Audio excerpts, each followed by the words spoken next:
اس لیے کچھ دیر کے لیے آپ ہوائی جہاز میں اندھیرے میں بھی رہے تھے۔ میں نے جلدی سے کہا، ہاں ایسا ہی تھا۔ راہیل کہتا ہے، اس وقت آپ کسی ورم ہول کے ذریعے وقت میں سفر کر گئے ہیں اور 70 سال آگے مستقبل میں آ گئے ہیں۔ میں نے کہا، راہیل تم ٹھیک کہہ رہے ہو، لیکن سوال یہ ہے کہ آگے کیا کیا جائے؟ میں راہیل سے کہتا ہوں، میں اپنی دنیا میں واپس جانا چاہتا ہوں۔ سعدیہ بھی کہتی ہے، ہمارا وہ دور بہت اچھا تھا، ہم ساتھ تھے، جوان تھے۔ راہیل کہتا ہے، پچھلے 70 سالوں میں ایسی کوئی مشین ایجاد نہیں ہوئی جو انسان کو وقت میں سفر کروا سکے۔ راہیل اس پر تحقیق شروع کر دیتا ہے، بہت محنت کرتا ہے، لیکن کسی نتیجے تک نہیں پہنچتا جس سے کوئی ایسی مشین بن سکے جو وقت میں سفر کر سکے۔ اس طرح کرتے کرتے کئی ہفتے گزر جاتے ہیں، لیکن کوئی راستہ نہیں ملتا۔ پھر ایک دن عبدالرافع کہتا ہے، میں اس فیلڈ کے بارے میں زیادہ نہیں جانتا، لیکن اگر دوبارہ اسی جگہ پر جائیں تو ہو سکتا ہے کہ وہی ورم ہول ہمیں دوبارہ مل جائے اور والد واپس اسی دنیا میں چلے جائیں۔ سعدیہ یہ بات سن کر کہتی ہے کہ نہیں جانا، پہلے جب گئے تھے تو 70 سال بعد واپس آئے ہیں، اب پتہ نہیں دوبارہ اس دنیا میں واپس آ پائیں گے یا نہیں۔ راہیل کہتا ہے، مجھے ایک پروفیسر کے بارے میں پتہ چلا ہے جو ورم ہول پر بہت تحقیق کر چکے ہیں، ان سے ملتے ہیں۔ وہ لاہور کی ایک یونیورسٹی میں پروفیسر ہیں، ان کا نام پروفیسر ڈاکٹر عارف حمید ہے۔ راہیل انٹرنیٹ سے پروفیسر صاحب کا ای میل ایڈریس نکالتا ہے اور انہیں ساری تفصیل بھیج دیتا ہے۔ پروفیسر صاحب ای میل پڑھ کر راہیل کو کال کرتے ہیں۔ اگلے دن میں اور راہیل پروفیسر صاحب کے سامنے بیٹھے ہوتے ہیں۔ پروفیسر صاحب مجھ سے ایک ایک واقعہ تفصیل سے پوچھتے ہیں۔ پروفیسر صاحب کہتے ہیں، عظیم صاحب مجھے آپ سے مل کر بہت خوشی ہوئی، کیونکہ میں جو چیز آپ کو بتانے جا رہا ہوں وہ آپ کو مزید حیران کن کر دے گی۔ پروفیسر صاحب کہتے ہیں، عظیم صاحب آپ نے وقت میں سفر نہیں کیا، بلکہ آپ ایک یونیورس سے دوسری یونیورس میں آ گئے ہیں۔ یہاں کے حالات آپ کو بہت مشابہ بھی ملیں گے لیکن مختلف بھی۔ راہیل تم بتاؤ، تمہارے دادا کب دنیا سے گئے تھے؟ راہیل کہتا ہے، دادی نے بتایا تھا کہ 70 سال پہلے سیاحت کے لیے وہ ہمالیہ کے پہاڑوں میں گئے تھے اور پھر واپس نہیں آئے۔ ان کا آج تک کوئی پتہ نہیں چل سکا۔ پروفیسر صاحب کہنے لگے، ہو سکتا ہے وہ اس یونیورس میں وہیں پر حادثے کا شکار ہو کر انتقال کر گئے ہوں، لیکن چونکہ یہ دوسری یونیورس سے ہیں لہذا یہ اپنی یونیورس میں لاپتہ ہو گئے اور اب یہاں ہیں۔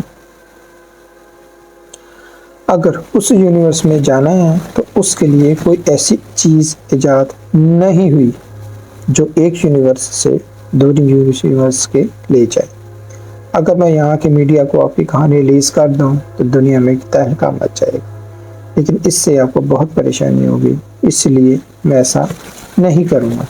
ویسے جتنی میری تحقیق ہے اس حساب سے آپ کو اس علاقے میں ورم ہول ملے گا جس کے ذریعے آپ یہاں آئے ہیں، کیونکہ آپ اس یونیورس سے نہیں ہیں۔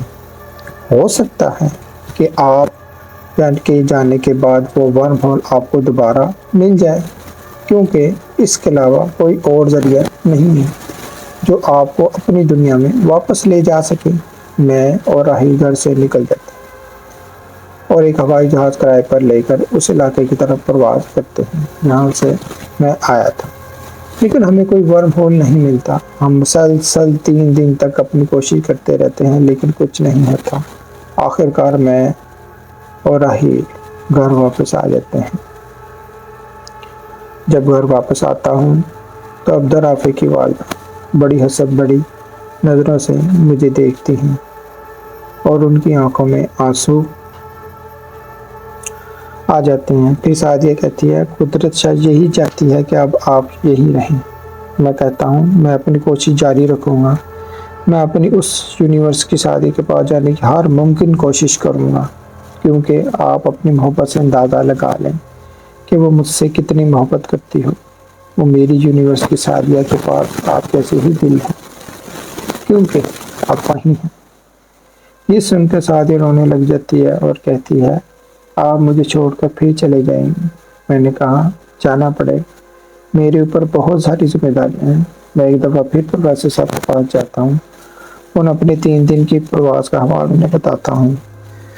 پروفیسر صاحب کہتے ہیں میری رائے میں ورم ہول کو ظاہر کرنے کا کوئی فارمولہ نہیں ہے، یہ ایک قدرتی عمل لگتا ہے کہ کہاں پر ورم ہول ظاہر ہو، بس یہ ایک مفروضہ ہے، کیونکہ آج تک یہ دریافت نہیں ہو سکا کہ جو ورم ہول بنا سکے ایک یونیورس سے دوسری یونیورس میں لے جائے۔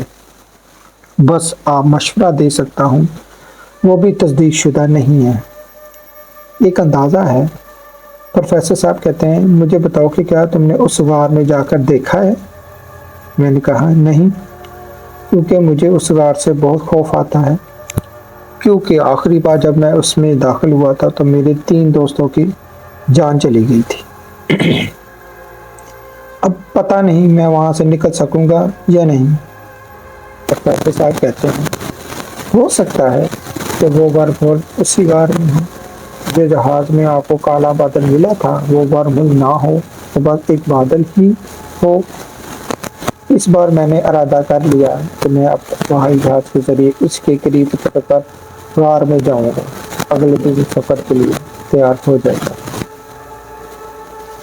سب گھر والے مجھے جذباتی ہو کر ملتے ہیں اور آخر میں شادیہ سے ملتا ہے، وہ مجھے گلے لگا کر بہت روتی۔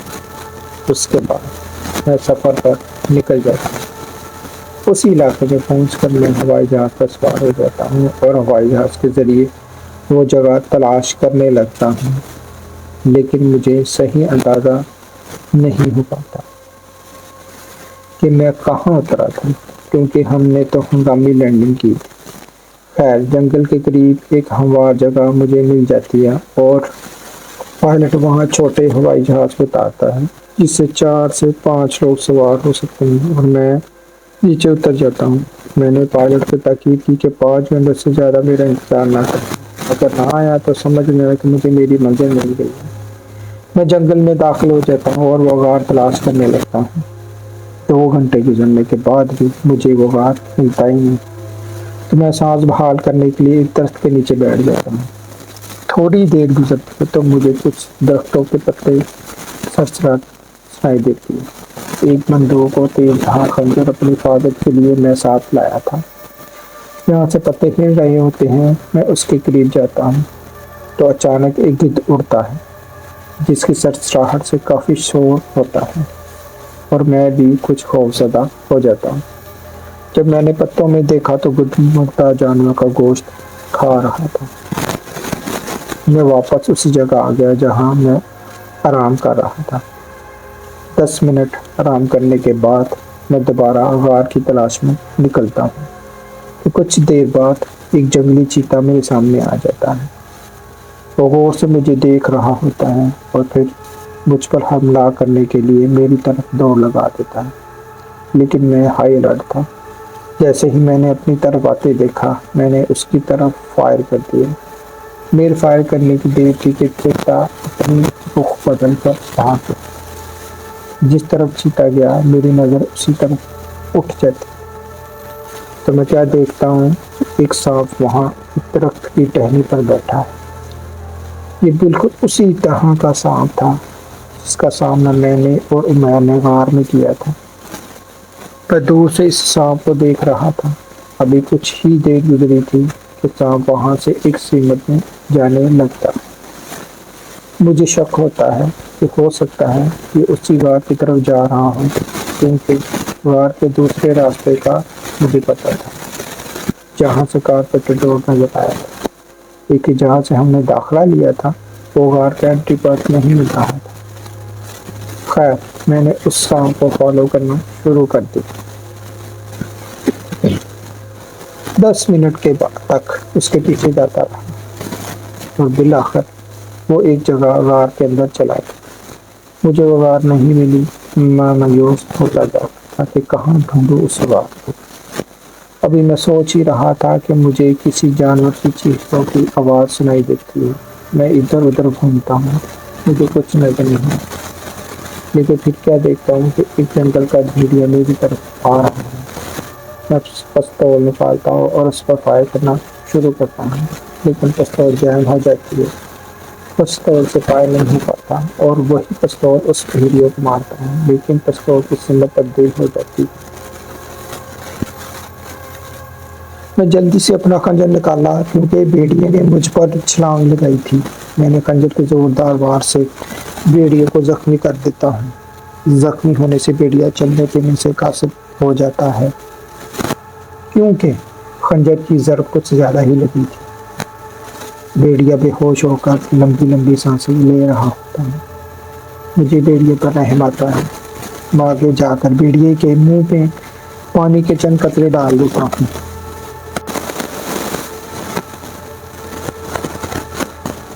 اس کے پیٹ سے خون بہہ رہا ہوتا ہے۔ میں اپنی بیگ سے کپڑا نکال کر اس کے زخم پر رکھ دیتا ہوں تاکہ خون بہنا رک جائے۔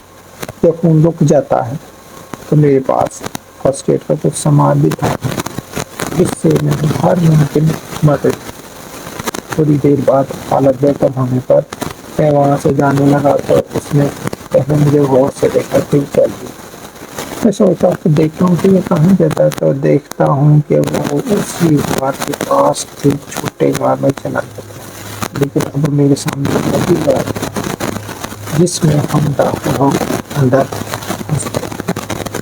میں جلدی سے اس غار میں داخل ہو گیا۔ اب مجھے امید ہونے لگی تھی کہ شاید مجھے وہ ہوٹل مل جائے جس سے میں اپنی یونیورس میں واپس جا سکوں۔ میں غار میں داخل ہوا تو اس بار کچھ نہیں ہوا۔ تھوڑا آگے جا کر روشنی کی ایک بڑی کرن نظر آئی جو غار میں کافی دور تک جا رہی تھی۔ میں وہاں تک پہنچ گیا تو دیکھا کہ بڑی سی چٹان کے پیچھے سے یہ روشنی کی کرن نکل رہی۔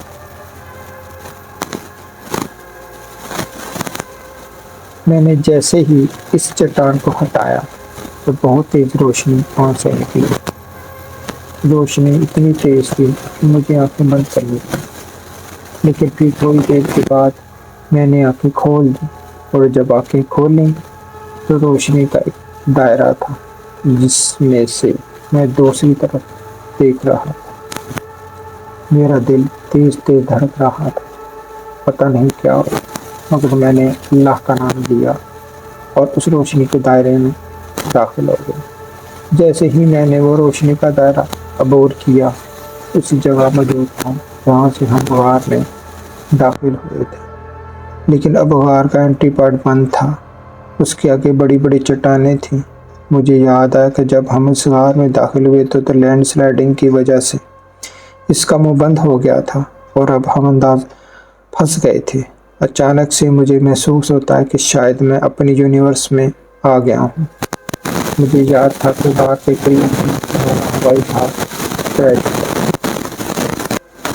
جہاز تلاش کرنے لگا۔ تھوڑی دیر بعد مجھے وہ جہاز مل گیا، لیکن وہاں بہت سارے لوگ جمع تھے اور جہاز کی جانچ پڑتال کر رہے تھے۔ میں ابھی سوچ ہی رہا تھا کہ ایک لڑکی پیچھے سے آ کر مجھ سے لپٹ جاتی ہے۔ مجھے اس وقت پتہ چل جاتا ہے کہ کوئی اور نہیں بلکہ میری ساتھیہ۔ پھر میں اور سعدیہ وہاں اپنے گھر آ گئے۔ میں نے سعدیہ کو اپنے ساتھ پیش آنے والے تمام واقعات سنائے، جنہیں سن کر ثانیہ روتے روتے کہتی ہے، آخرکار ہم دوبارہ مل گئے ہیں۔ آخر میں نے اور سعدیہ نے اللہ کا شکر ادا کرتے ہیں کہ آخرکار ہم دوبارہ مل گئے۔ ختم۔